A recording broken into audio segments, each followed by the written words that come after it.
you said recently tens of billions of robots, but that's decades away. At least 1 decade away. It's got to be more than that. It's going to grow very fast. Why do you think that? I think humanoid robots will be the biggest product ever. The demand will be insatiable. You said that everyone's going to want one. It's like basically who wouldn't want their own personal C-3PO R2-D2? No, everyone's right. You've said that, and your goal. You've also said is to produce 1 million robots. I think by 2030. That's what I had you on the record as saying. I think that's a reasonable target. And then start towards sustainable abundance, which you can get into. But I wonder. We've been talking about autonomous and how long it takes to train the automobile to be able to be the equivalent of or exceed human capabilities. But what about these robots? To the extent that how much training are they going to need to actually to be able to do various different types of tasks? Isn't that something that's going to take a long time? Yeah. It's going to take a lot of compute resources, and it'll take time. I think that there's certain threshold breakthroughs that we think we can achieve, where if Optimus can watch videos, YouTube videos or how-to videos or whatever, and based on that video, just like a human can, learn how to do that thing, then you really have task extensibility that is dramatic. Yeah. Right. So it's going to be important to have a unified set of national regulations for self-driving cars. Otherwise, you're going to get into this weird situation where if you're driving from Maine to New York, you're going to go through 10 different sets of regulations. Cars are going to behave differently. It's not going to make any sense. No. So one set of regulations that, just like there is for highway driving, that's what I think makes sense for the country as a whole. But my prediction is that probably by the end of next year, we'll have probably hundreds of thousands, if not hundreds of thousands, if not over 1 million Teslas doing self-driving in the U.S. Those are not okay. What percentage of those are going to be? Well, not the cybercab. You're just talking about on full self-driving level 4. Unsupervised full self-driving. Right. I mean, you do not need to pay attention. Right. For me, if I own a Tesla and I have the software, the capability of doing it. Yes. Right. But we'll have a model which is kind of like some combination of Uber and Airbnb. So if you're a Tesla owner, right, you'll be able to add or subtract your car to the fleet. So just like an Airbnb, you could like rent out your spare bedroom or rent out your house when you're not using it, and the same thing will be available for Tesla owners. So it's a way for Tesla owners to earn revenue. Instead of having your car sit in the parking lot, your car could be earning money. You and I talked about that a couple of years ago, which takes me back a bit because, of course, I mean, you remember 2019, you were talking about 2020, the introduction of autonomous, and now you just introduced a fairly somewhat ambitious target. Why do you have the confidence now that in a year, there'll be 1 million available? Well, and by the end of next year, I think. End of next year. So it's more like 18 months. 26, okay. Yeah. Right. I think these things happen slowly, but then all at once. Mm-hmm. So, it's Peter Thiel has a book, 0 to 1. Once you have a proof point, once you have it working, then scaling up is, just a matter of time.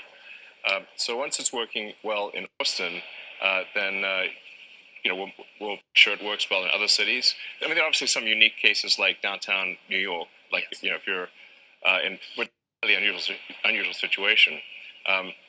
Most cities in America are like Austin. So right.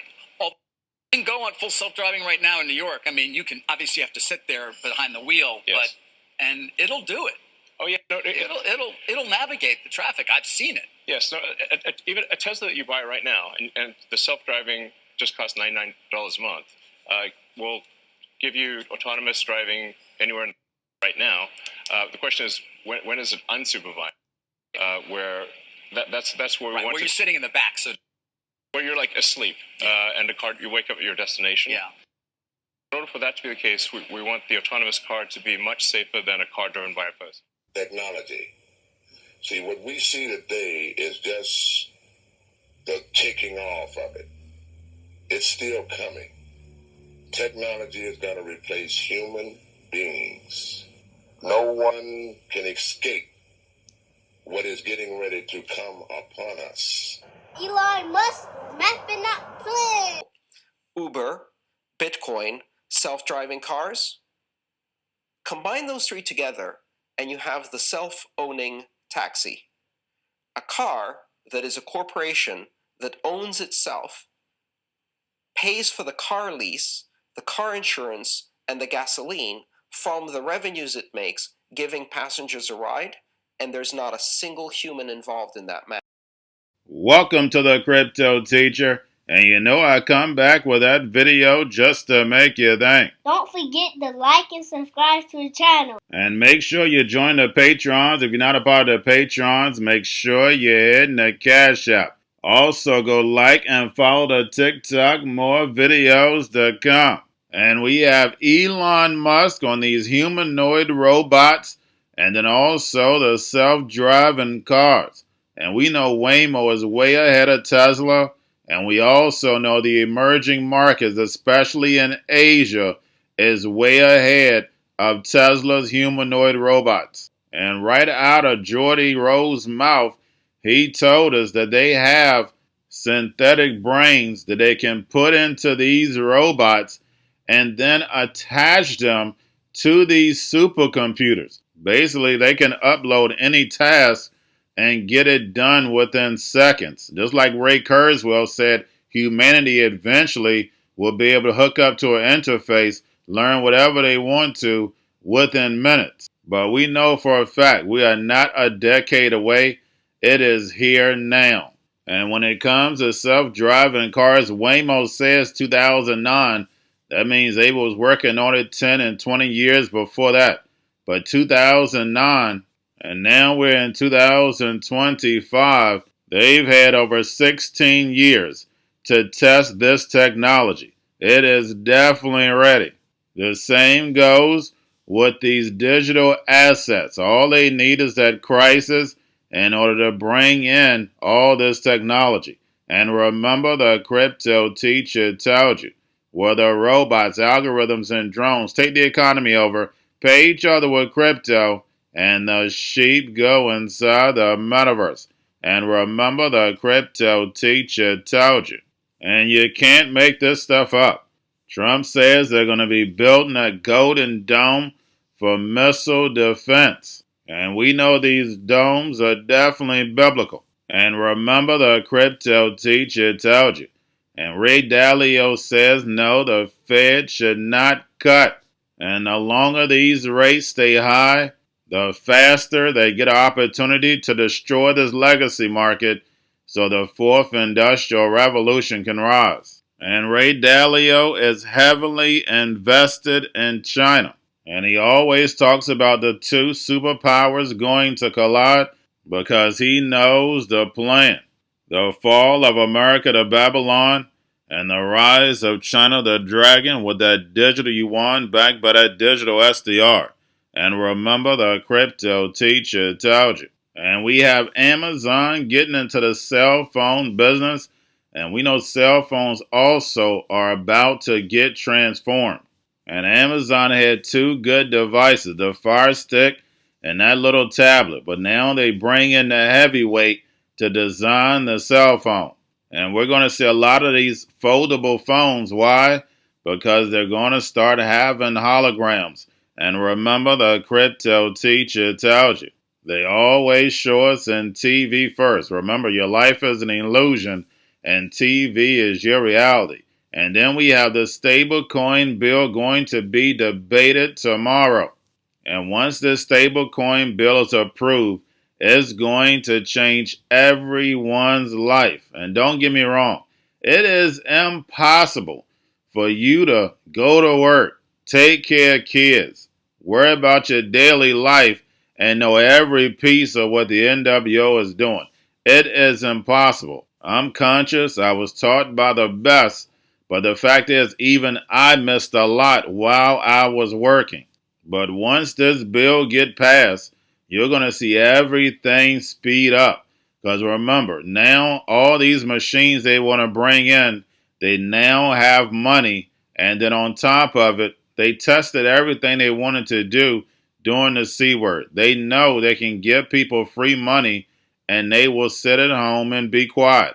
And they'll even get the metaverse to entertain, be able to travel the world, sitting from their couch. But remember, you want to educate as many friends and family because they don't want to fall on the wrong side of history. And in 1913, they were able to print money off the printing press and buy up the globe. Now, when you're talking about stable coins, they're going to be able to mint all these stable coins and make everything artificial, digital, even you. And we know if they can download you, they can delete you. And remember that is biblical. And remember the crypto teacher told you, my people perish from the lack of knowledge because they reject it. And you know the crypto teacher gives you the truth, nothing but the truth. Yes, the truth hurts, but it sets you free. And because I tell you the truth, you're going to hate me. But that's okay. I'm just a watchman on the wall.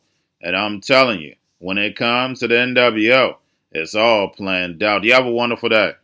The campaign, I promised the American people that I would build a cutting-edge missile defense shield to protect our homeland from the threat of foreign missile attack. And that's what we're doing. Today, I'm pleased to announce that we have officially selected an architecture for this state-of-the-art system that will deploy next-generation technologies across the land, sea, and space, including space-based sensors and interceptors. And Canada has called us, and they want to be a part of it. So we'll be talking to them. They want to have protection also. So as usual, we help Canada do the best we can. This design for the Golden Dome will integrate with our existing defense capabilities and should be fully operational before the end of my term. So we'll have it done in about 3 years. Once fully constructed, the Golden Dome will be capable of intercepting missiles even if they are launched from other sides of the world and even if they are launched from space. And we will have the best system ever built. As you know, we helped Israel with theirs, and it was very successful. And now we have technology that's even far advanced from that, but including hypersonic missiles, ballistic missiles, and advanced cruise missiles. All of them will be knocked out of the air. We will truly be completing the job that President Reagan started 40 years ago, forever ending the missile threat to the American homeland, and the success rate is very close to 100%. A lot of investors very uncertain about the direction of rate cuts into the end of the year. Currently, the market is pricing in around 2, but you had Atlanta Fed President Raphael Bostic saying maybe 1 this year. Do you think, given where we stand in the economy today, that the Fed has room to cut? I think the Fed right now should not cut should not cut interest rates, and it's in a very difficult position to try to balance these things. There's a great deal of uncertainty, and there is a deterioration in sentiment, but really the actual economy. So they're in a difficult position. I think that when we look farther out, we're dealing with the political aspects. You touched on that. I think that when there's a new Fed chair, there will likely be more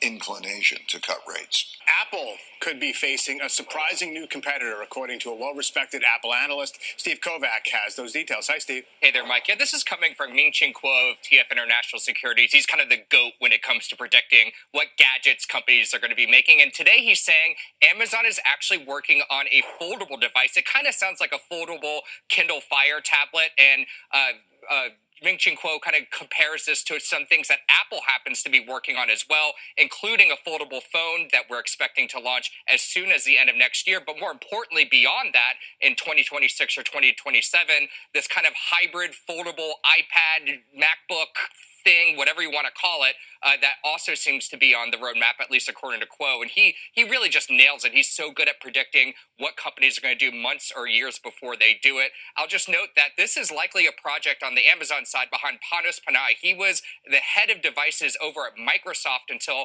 about a year and a half ago. And, you know, all those Surface computers and tablets and other gizmos that come out of Microsoft, those were all his brain children, so to speak. And now he's over at Amazon trying to do the same thing. He has that big Alexa Plus rollout that's happening right now, and then also some devices. I will note, though, he does have some experience with foldable devices. Microsoft used to have the Surface Duo phone, which ended up being canceled because it didn't sell very well. Maybe he'll have a second shot at here. Did the industry get everything it wanted in this bill? They got a lot of what they want, but speaking of Coinbase, they did not get the option to have interest-bearing accounts in order to better compete with the banking sector. That was sort of a key concession that bankers obtained from lawmakers. So I think overall, industry is pretty happy. Coinbase, they might like to see some changes, but the bill goes forward. The bill goes forward, and to your point, some wins, some not so much. What does this open the door for ultimately in terms of the crypto industry to move forward with? What can they do now? So if this legislation becomes law, stablecoin issuers will be able, they'll have a lot more clarity about what's legal, what's kosher for them to move forward when they want to issue one of these particular crypto assets that's pegged to something that's stable like the US dollar, the euro, or a basket of currencies. So again, there's still some more, there's always process in DC. They still have to get a House version through that chamber, and if they both get through their floor votes, they'll have to be conferenced. And that's another option where there can be even more concessions that are worked out. So maybe Coinbase, for example, might have some more success in the House version. We'll see. Lydia, you're on Capitol Hill, so very briefly on the politics of this. Republicans were known, at least in the last election cycle, as the ones to be primarily supported by the crypto industry, though their support was bipartisan. In terms of this bill, did Democrats get on board finally?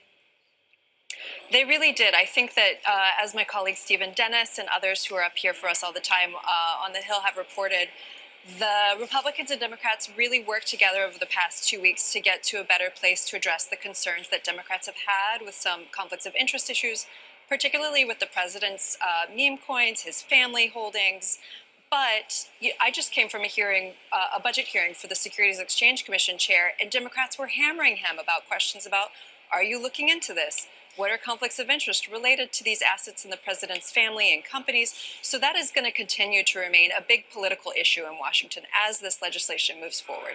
Going to a different economy, and we're going to be learning more about that as we go. But clearly, we're learning that things can be done from remote locations. We're learning that technology can replace people even more than we thought.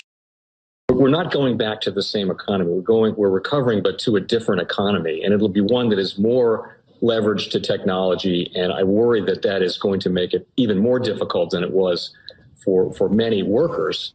In Silicon Valley, and my friends who work in technology know that what we did to the manufacturing workers, we are now going to do to the retail workers, the call center workers, the fast food workers, the truck drivers, and then even bookkeepers, accountants, insurance agents, lawyers, and on through the economy. So what happened to the manufacturing workers is a very clear sign. And so we'll import Chinese-based CBDC technology. So it's going to be CBDC in a box provided to you by the People's Bank of China. But every stock, every bond, every currency, every commodity, every piece of art, every private business, every piece of real estate will eventually be a token on a blockchain, an entry on a ledger, permanent and immutable. We will have truth instead of trust, and we will save over $7 trillion a year. 6 to 8% of global GDP is wasted by the friction of the trust industry that's necessary when you have dual entry accounting. With triple entry accounting, which is what a blockchain is, we get rid of all of that friction. It's a beautiful future. Like what you see in China and their social credit scoring systems, right? If we get identity wrong, it could be a tool to enslave humanity. And if we get it right, it could be a tool to liberate humanity. And as an American, I'm obviously rooting for the one that's on the side of freedom. Bitcoin is an international asset. And also, I do believe the role of crypto is, it's digitizing gold. I actually believe this technology is going to be very important. Look at it. We have been part of a huge revolution in investing through ETFs. We believe that ETFs will be changing the whole way we invest. Many people still use it as a means, people are investing it for indexing. No, the majority of people who are putting money in in ETFs are active investors that are buying exposure. The entire bond market is being transformed as we talk right now. I believe the next generation for markets, the next generation for securities will be tokenization of securities. We will, and if we can have that distributed ledger that we know every beneficial owner, every beneficial seller, we all have our code of who's buying, who's selling, instantaneous settlement. And think about it, it changes the whole ecosystem. Chinese bank ICBC has been hit by a ransomware attack, and the U.S. Treasury market, as a result of that, has been disrupted. This, according to the Financial Times. We're getting it more right now with Bloomberg's Shonali Bassick. Shonali, what do we know? Listen, we have the Financial Times now reporting that ICBC, one of China's largest banks here, was hit with a ransomware attack.